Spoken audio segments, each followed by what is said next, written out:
ठीक है, यहां हमने डिफाइन किया था यूनिट्स ऑफ इलेक्ट्रिक चार्ज क्या होते हैं। यूनिट ऑफ इलेक्ट्रिक चार्ज होते हैं कूलम। कूलम सही में और सीजीएस में स्टैट कूलम या ईएसयू इलेक्ट्रोस्टैटिक यूनिट। ओके, उसके बाद हमने डेफिनेशन की थी 1 कूलम की। तो charge is said to be 1 coulomb, ठीक है, when it is separated from equal and similar charge by a distance of 1 meter and it experiences a force of 9 into 10 raised to power 9 Newton. तो अर्पित Thakur, belated happy birthday. कल अगर आप आते तो गुलाब जामुन ले आते, है ना, खिलाने चाहिए थे ना, कल सारी क्लास को खिलाओगे। Okay, sit down. सो कोई भी चार्ज होगा उसके यूनिट कितने होंगे, 1 कूलम होंगे, अगर वो कितने डिस्टेंस पे हो, एक सिमिलर चार्ज के डिस्टेंस पे हो, कितने, 1 मीटर डिस्टेंस पे, और जब इन दोनों के बीच में फोर्स कितनी लग रही है, 9 into 10 raised to power 9 newton. उस चार्ज को हम क्या बोलेंगे, 1 कूलम चार्ज बोलेंगे। ठीक है, उसके बाद हमने किया था सुपरपोजिशन प्रिंसिपल से पहले हमने किया था डाइलेक्ट्रिक कांस्टेंट। तो डाइलेक्ट्रिक कांस्टेंट भी एक बड़ी सिंपल सी चीज है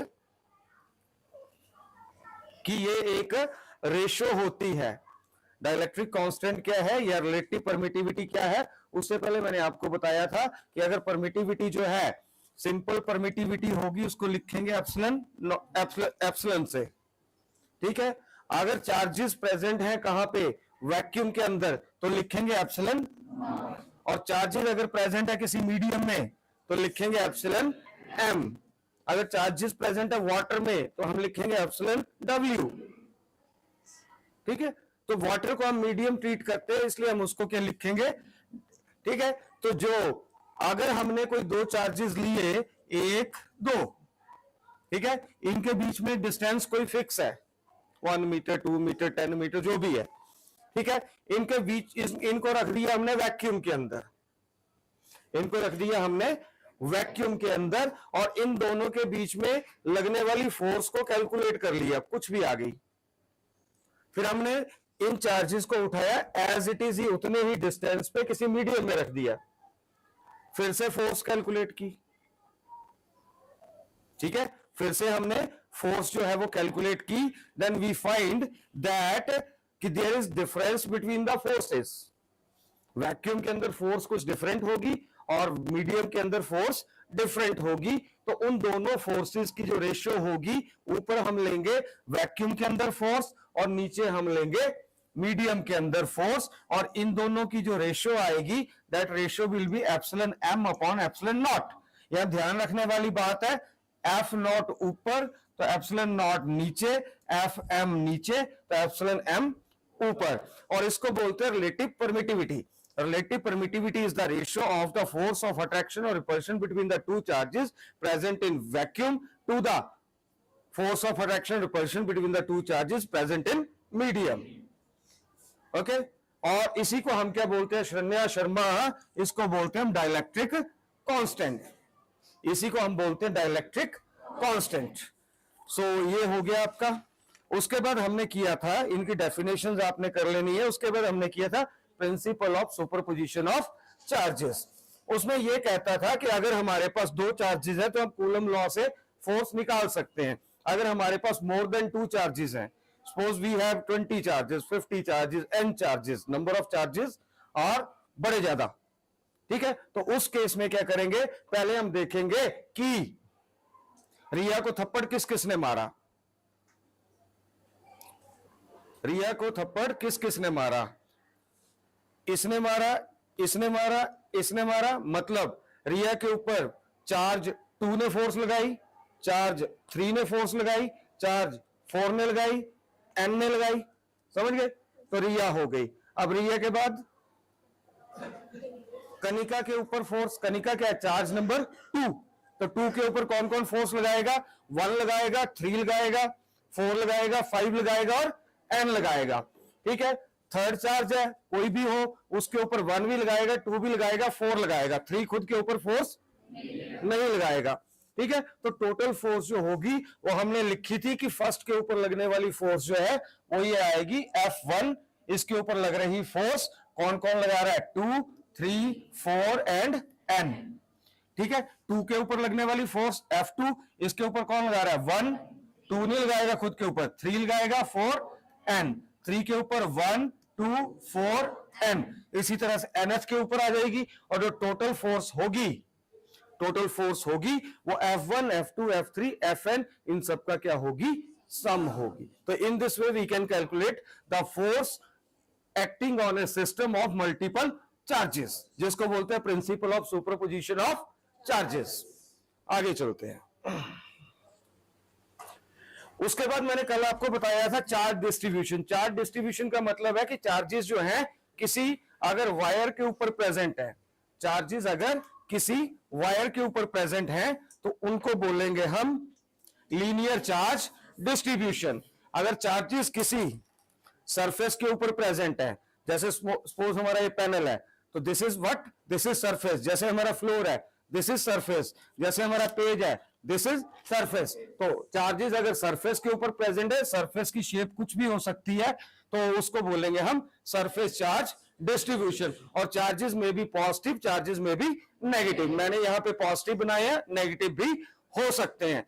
ठीक है, अगर चार्जेस किसी डिब्बे के ऊपर प्रेजेंट है जिसका कुछ वॉल्यूम है, डिब्बा ऐसा भी हो सकता है, डिब्बा ऐसा भी हो सकता है, ठीक है, तो इसका कुछ ना कुछ वॉल्यूम है, तो इसके सरफेस के ऊपर जो चार्जेस प्रेजेंट होंगे तो उस केस में चार्ज डिस्ट्रीब्यूशन जो होगा उसको हम क्या बोलेंगे, volume charge distribution. Remember we have 3 kind of charge distribution, one is linear charge distribution, volume charge. Divyanshu okay? Okay, तो we have how many kind of charge distribution? One is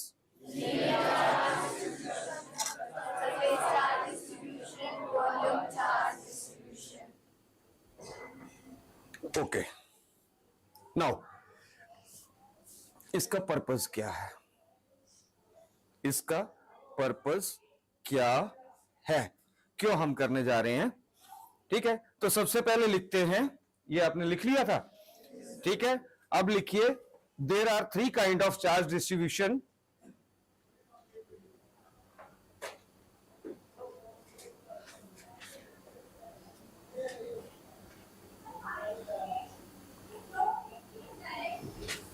Number 1, linear charge distribution. Linear charge distribution. Number 2,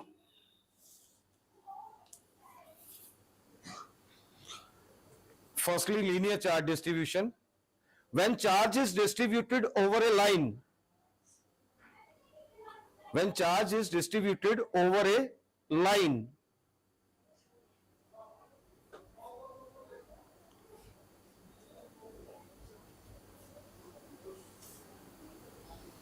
bracket, charge में भी positive और negative, charge में भी positive और negative, then the distribution of charge is called linear charge distribution.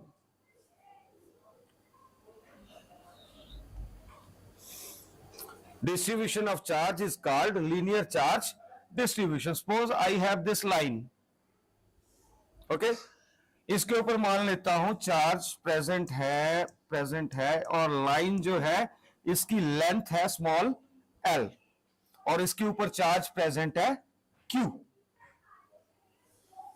Length कितनी है इसकी, small l है और इसके ऊपर चार्ज कितना प्रेजेंट है, स्मॉल q। ठीक है, अगर हम इस चार्ज का, इस लाइन का कुछ छोटा सा पार्ट ले लें, dl, l है तो चार्ज कितना q, तो dl है तो चार्ज क्या होगा, dl is the part of this line, small fraction of this line। ठीक है, तो पूरी लाइन के ऊपर चार्ज q, तो थोड़ी सी लाइन के ऊपर चार्ज dq। तो dq is the fraction of charge q. Fine. तो आगे लिखेंगे आप linear charge density.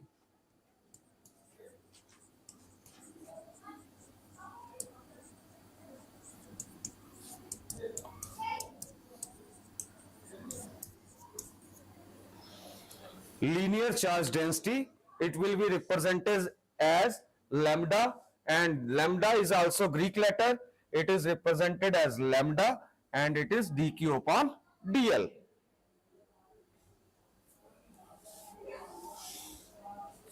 Next is surface charge distribution. Surface charge distribution.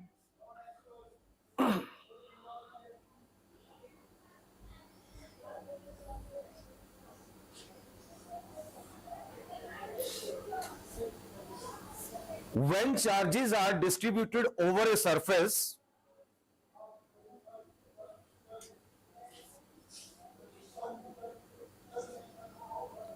then that kind of distribution is called surface charge distribution.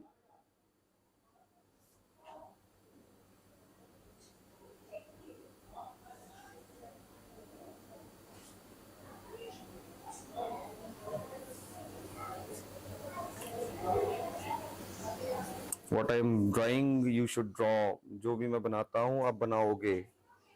Diagrams भी, हर कुछ diagram से एकदम से easily याद आ जाता है.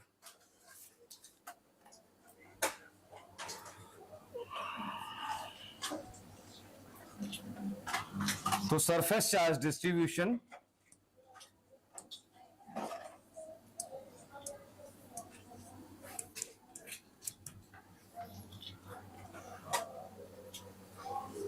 ओके. तो इस केस में क्या होगा, we have a surface, total surface है एस, मान लेते हैं इसके ऊपर चार्ज कितना है,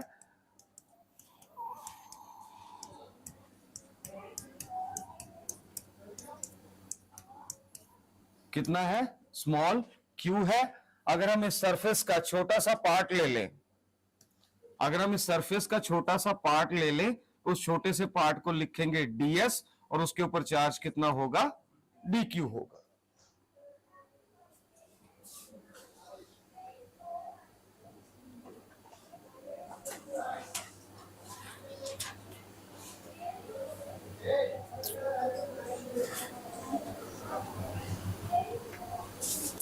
Then surface charge density.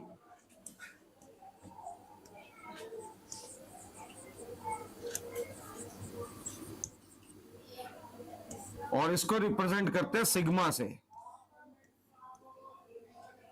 And it is ds dq upon ds.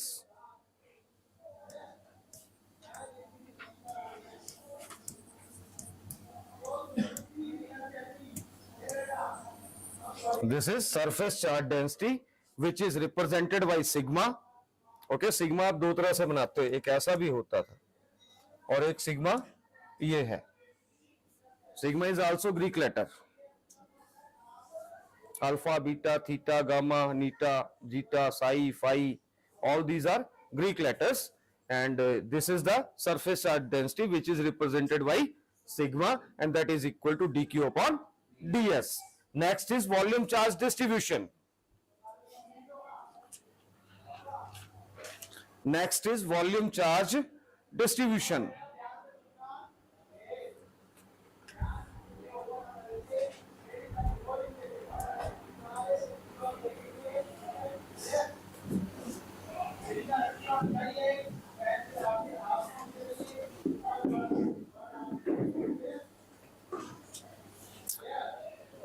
When the charge is distributed over a volume, when the charge is distributed over a volume,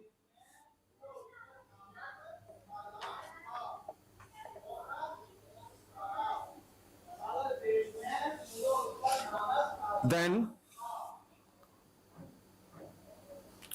this kind of distribution of charge is called, then this kind of distribution of charge is called when charge is distributed over a volume,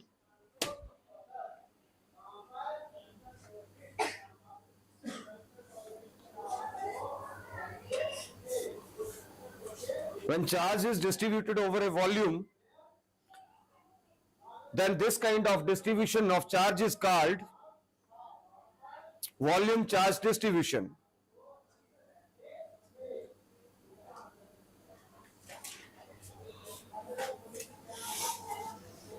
Suppose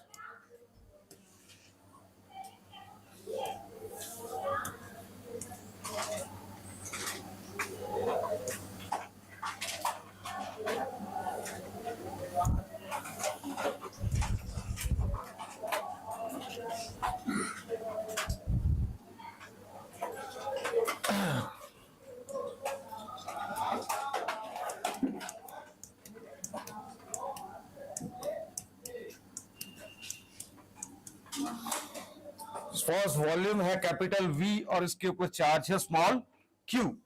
अगर हम इस volume का कोई छोटा सा part ले लेंगे, अगर हम इस वॉल्यूम का कोई छोटा सा पार्ट ले लेंगे, उसको लिखेंगे dV और उसके ऊपर चार्ज होगा dq.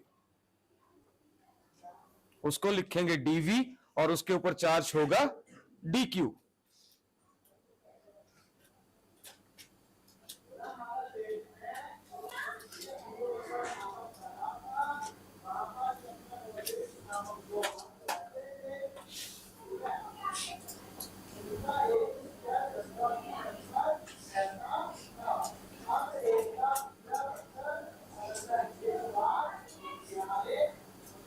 Okay,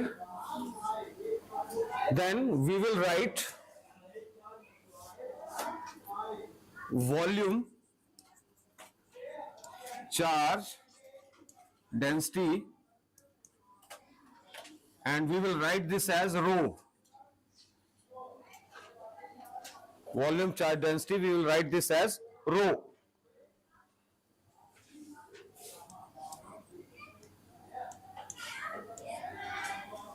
Rho, and this is equal to dq upon dv.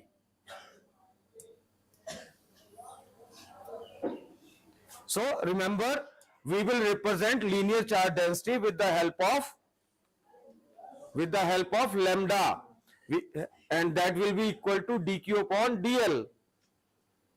Okay, and second one is surface charge density. We will represent that with the help of sigma, that is dq upon ds.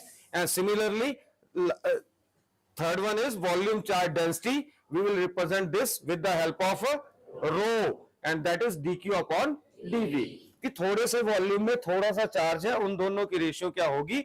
Volume charge density होगी. Density already आपने 11th में पढ़ी हुई है, 9th में study किया हुआ है उसको आपने. ओके, डेंसिटी क्या होती है? Mass upon volume. या वॉल्यूम के ऊपर क्या? चार्ज. तो charge upon volume. Volume charge density, charge upon volume. Linear charge density, length upon charge upon length. And surface charge density, charge upon surface area. Okay, we will move next. Obtain an expression for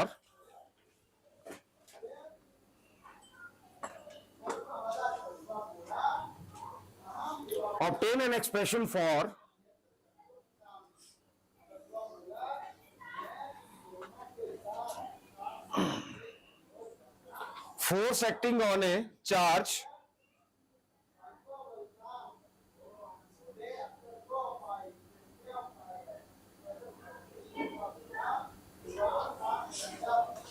due to linear charge distribution. Due to linear charge distribution.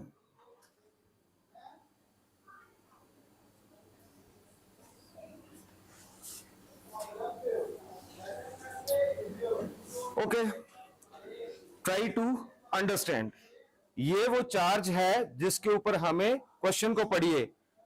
Find force acting on a charge due to linear charge distribution. कि कोई charge है ये, okay, इसके ऊपर लगने वाली force को calculate करो, और वो फोर्स कौन लगा रहा है, कोई लीनियर चार्ज डिस्ट्रीब्यूशन लगा रहा है। ये क्या लीनियर चार्ज डिस्ट्रीब्यूशन, इसकी लाइन है ये, इसके ऊपर चार्ज है, ये इसके बगल में बैठी है, तो इसके ऊपर क्या लगेगी, ये खुद चार्ज है, इसके ऊपर भी चार्जेस है, तो इसके ऊपर क्या लगेगी, फोर्स लगेगी, जो कूलम्स लॉ हमें बता रहा है। हमें इस चार्ज के ऊपर लगने वाली फोर्स जो है इसके कारण, उसको कैलकुलेट करना है। गेटिंग, कि एक कोई वायर है, ठीक है, उसमें चार्जेस हैं, उसके बगल में एक चार्ज पड़ा हुआ है, उसके ऊपर कितनी फोर्स उस वायर के ऊपर प्रेजेंट चार्जेस के कारण लगेगी। हमें उस, अभी तक हमने जो किया था कूलम्स लॉ में, एक चार्ज था, दूसरा था, उस अकेले चार्ज के कारण इस चार्ज के ऊपर लगने वाली फोर्स को हमने कैलकुलेट किया था, F is equal to 1/4 pi epsilon naught Q1 upon Q2 upon R square. ठीक है, अब ये चार्ज तो अकेला है, ये चार्ज अकेला नहीं है, यहां पे सिस्टम ऑफ चार्ज है, that is linear charge distribution है। तो उसके कारण ये जो अकेला चार्ज है, इसके ऊपर कितनी फोर्स लगेगी, we will calculate that force. Ananya good morning, समझ आया? स्तुति,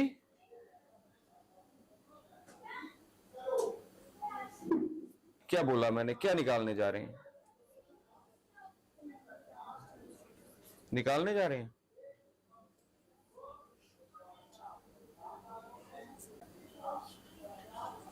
फोर्स निकालने जा रहे हैं, किसके ऊपर, चार्ज के ऊपर, किसके कारण, लीनियर चार्ज डिस्ट्रीब्यूशन के कारण। किसी एक चार्ज के ऊपर फोर्स निकालने जा रहे हैं, किसी चार्ज इस Q के ऊपर फोर्स निकालने जा रहे हैं, किसके कारण, किसी लीनियर चार्ज डिस्ट्रीब्यूशन के कारण। अब क्लियर हुआ? अंडरस्टैंड करोगे? ध्यान तेरा कहीं और है ना, ये चार्ज है Q0, इसके ऊपर इस लीनियर चार्ज डिस्ट्रीब्यूशन के कारण हम फोर्स कैलकुलेट करेंगे। अब ये लीनियर चार्ज डिस्ट्रीब्यूशन, मुझे नहीं पता इसकी लंबाई कितनी, लेंथ कितनी है, मान लेते हैं इसकी लेंथ है L। Can you tell me the distance between earth and sun? Can you measure? You can tell, but you can't measure.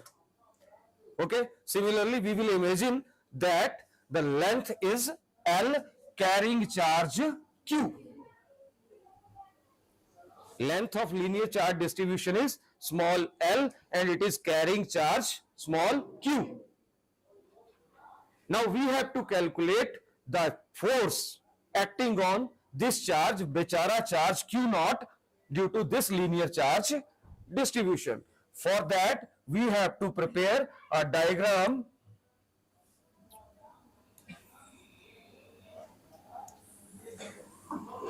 with, try to understand. अब इसके लिए हमें क्या करना है,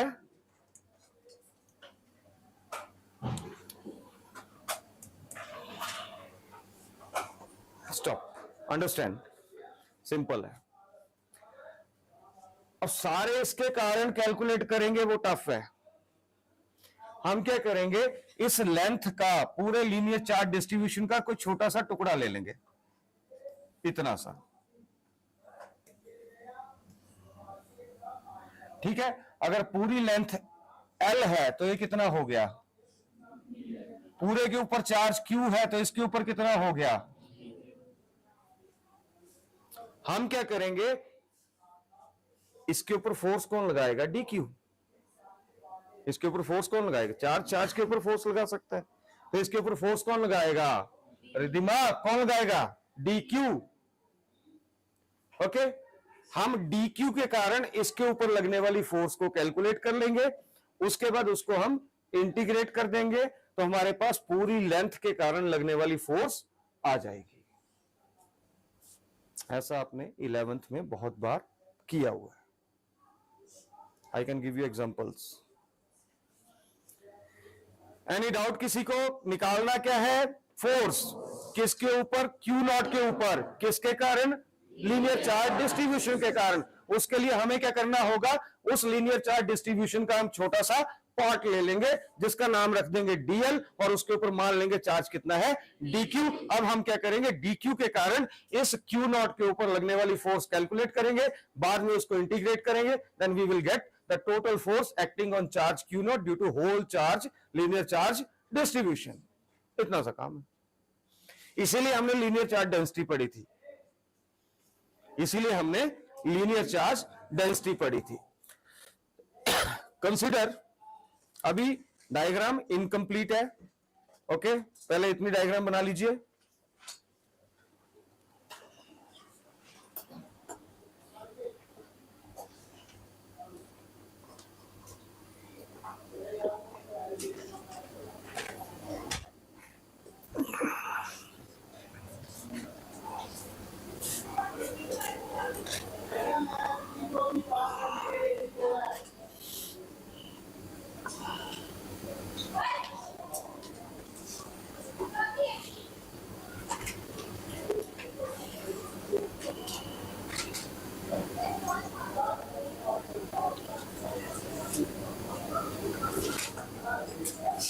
लक्ष्य पूरे चार्ज, हाँ लेंथ एल, चार्ज क्यू है।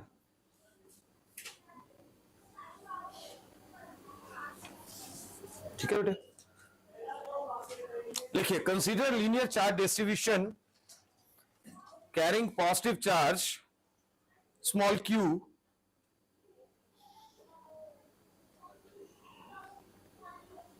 Having length small L.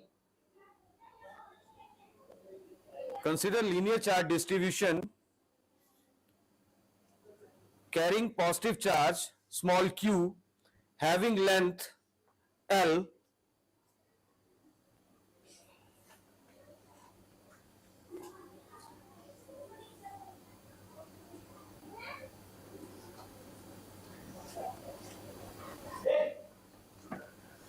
let q not be the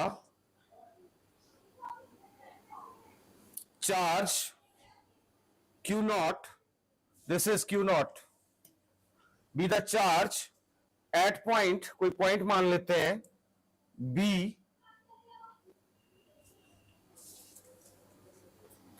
having position vector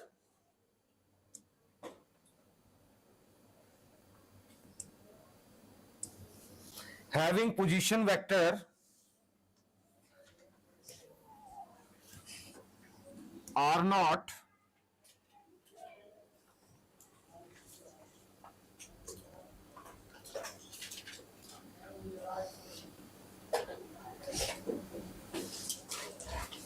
upon which we have to calculate force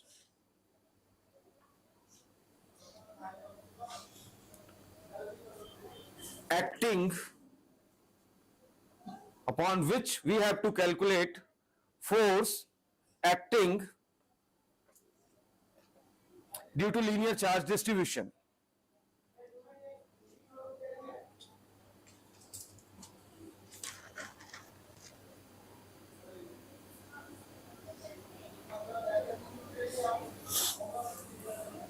Okay. Next line. Let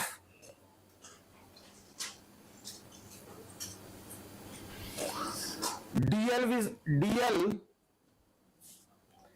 is the length element carrying charge dq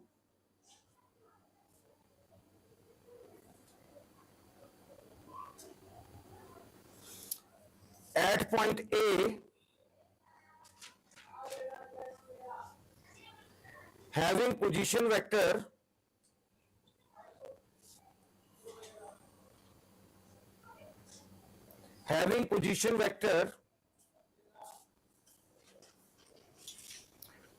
R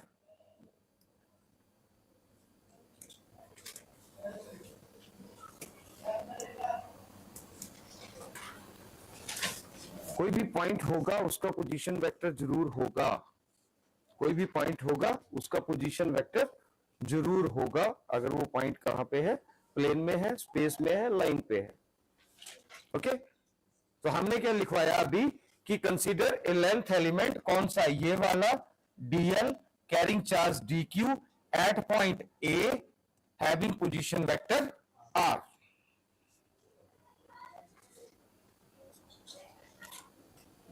Next line. Then small force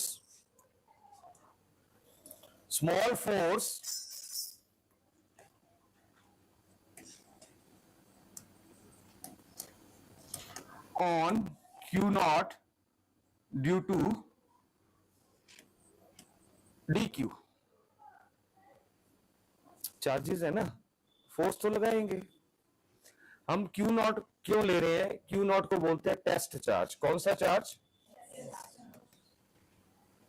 जैसे आपने current check करना तो test pen लगाते हो, ठीक है, वैसे ही अगर हमें फोर्स को कैलकुलेट करना है तो हम टेस्ट चार्ज लेके जाएंगे। इसके बगल में एक टेस्ट चार्ज मैंने उठाया, मान लो ये गिलास जो है टेस्ट चार्ज है, इसको उठाया, इसके बगल में ले जाएंगे, कैलकुलेट करेंगे कितनी फोर्स लग रही है, ठीक है, फिर इसको हटा लेंगे। अभी हमने इन दोनों के बीच का हमें डिस्टेंस बिल्कुल भी पता नहीं है, ठीक है, तो सामने लिखा हुआ डिस्टेंस कितना हुआ, ए और बी, ये डिस्टेंस कितना हुआ, ए बी, है ना। तो by Coulomb's law F is equal to, अब स्मॉल फोर्स है तो इसको क्या लिखेंगे, dF, थोड़ा सा चार्ज लगा रहा है ना फोर्स। लक्षिता को मैं बोल लूं कि किसी को थप्पड़ मार तो छोटी से कितने जोर से मार लेगी, छोटा चार्ज तो फोर्स भी छोटी, बड़ा चार्ज तो फोर्स भी बड़ी। अब चार्ज जो है dq ये बहुत छोटा है, q का पार्ट है तो बहुत छोटा है, ठीक है, तो ये फोर्स जो लगाएगा वो भी क्या होगी, छोटी होगी। छोटी फोर्स को, पूरी फोर्स को लिखते हैं F, तो छोटी को लिखेंगे dF। और फोर्स क्या होती है, वेक्टर क्वांटिटी होती है। अब देखिए ना, ये इसके ऊपर फोर्स लगा रहा है, ये इसके ऊपर फोर्स लगा रहा है, it means the direction of force is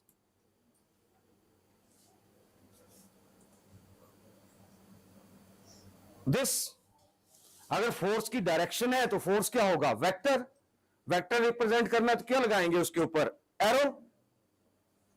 clear, vector represent करना है तो उसके ऊपर क्या लगाएंगे हम, एरो। 1/4 पाई एप्सिलॉन नॉट, पहला चार्ज कौन है, dq, दूसरा चार्ज कौन है, into q naught upon distance कितना है, ab, वेक्टर का मैग्नीट्यूड का स्क्वायर, ab कैप,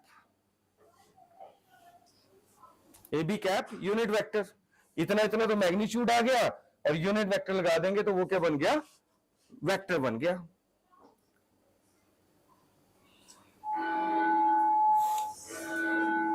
तो dF is equal to 1/4 pi epsilon naught dq into q naught upon ab vector magnitude square, और यूनिट वेक्टर को क्या लिख सकते हैं, ab vector upon ab vector का magnitude.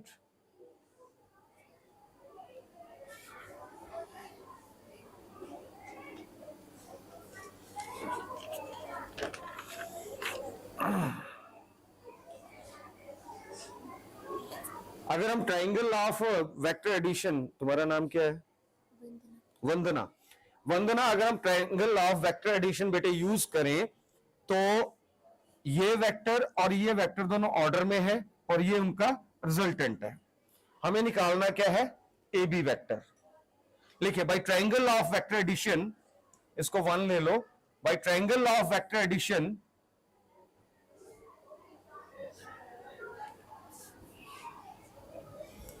O A vector plus A B vector is equal to O B vector.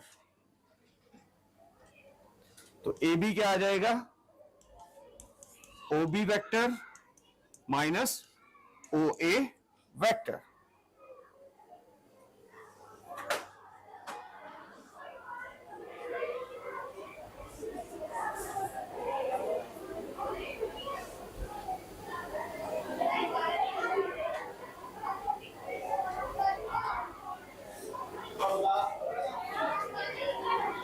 ये कौन सा साइन है?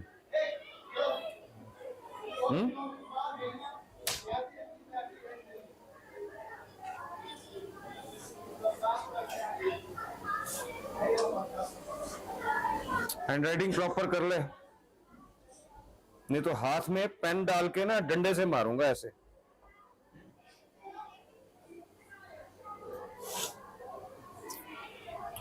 सो ए बी वेक्टर हमारे पास आ जाएगा। ओ बी कितना है? O B R naught vector. O A कितना है? R vector.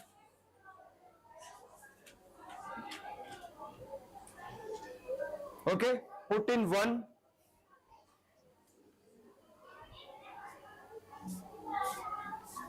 पुट इन 1, तो हमारे पास क्या आ जाएगा?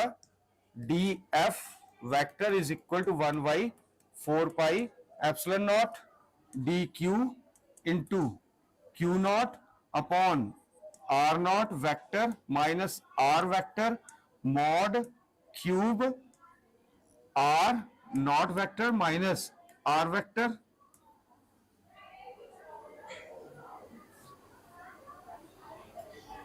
क्यूब इसलिए आया ना बेटे,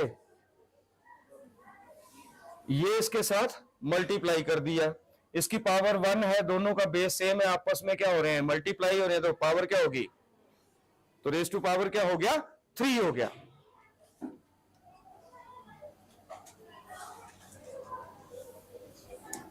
तो डीएफ 1/4, रुक जाओ now, but linear charge density,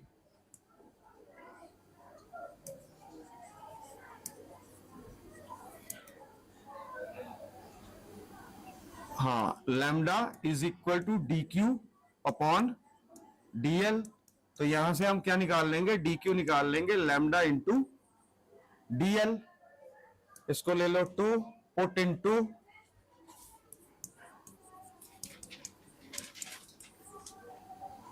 तो डीएफ क्या आ जाएगा?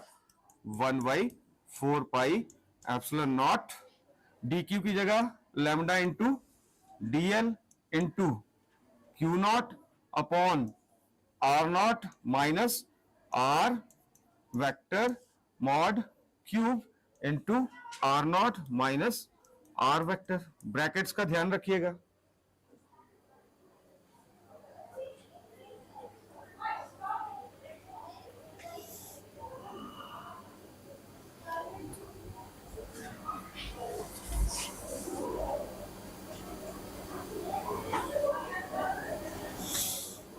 अब ये जो फोर्स हमने निकाली, ये फोर्स कौन सी फोर्स है? कूलम फोर्स है। पर ये फोर्स लग रही है किसके ऊपर? क्यू नॉट के ऊपर। लगा कौन रहा है? छोटा सा लेंथ एलिमेंट डी क्यू, छोटा सा लेंथ एलिमेंट डी क्यू। अगर मुझे पूरे लीनियर चार्ज डिस्ट्रीब्यूशन जिसकी लेंथ एल है उसके कारण फोर्स लगानी है, निकालनी है, तो मैं क्या करूंगा? इसको इंटीग्रेट कर दूंगा। इसको इंटीग्रेट कर, लिखे total force acting on q naught due to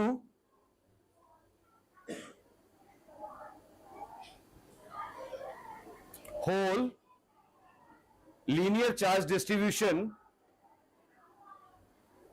of length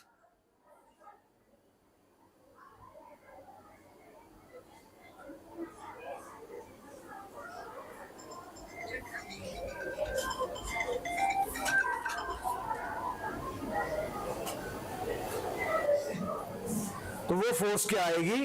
इस फोर्स का इंटीग्रेशन। तो मैं एक स्टेप नहीं लिख रहा हूं, आपने लिखना है नेक्स्ट स्टेप। तो that force will be f and it is equal to integration 0 to l, और यहां पे भी आप क्या करोगे?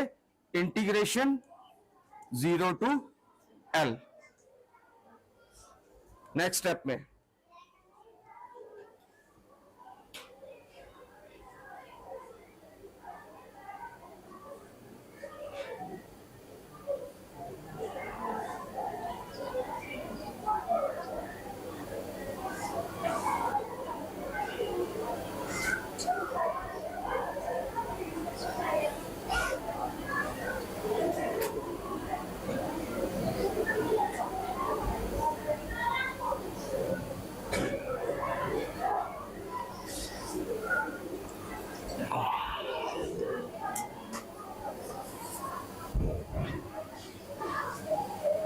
ओके तो इसको थोड़ा सा अरेंज करके लिख लेंगे। अरेंज करके लिखना होगा तो मेरे पास आ गया finally final result F is equal to 1/4 pi epsilon naught constant है, Q नॉट कांस्टेंट है, लैम्डा कांस्टेंट है, R naught minus R vector mod cube into R naught minus R vector. मैंने एक चीज नहीं लिखी वो है dl और इसकी integration 0 to L। This is the final expression for the force acting on a charge Q naught due to linear charge distribution of length small l carrying charge small q. Okay? Tomorrow we will do similar है। अगर आप surface charge distribution, तो मैं थोड़ा सा आपको hint दे देता हूं। ये ले लिया आपने सरफेस चार्ज डिस्ट्रीब्यूशन, टोटल है S, ठीक है, इसके ऊपर चार्ज है Q, इसका छोटा सा पार्ट ले लिया पॉइंट A के ऊपर, Q नॉट फिर रखा कहां पे, B के ऊपर, A का पोजीशन वेक्टर आ जाएगा,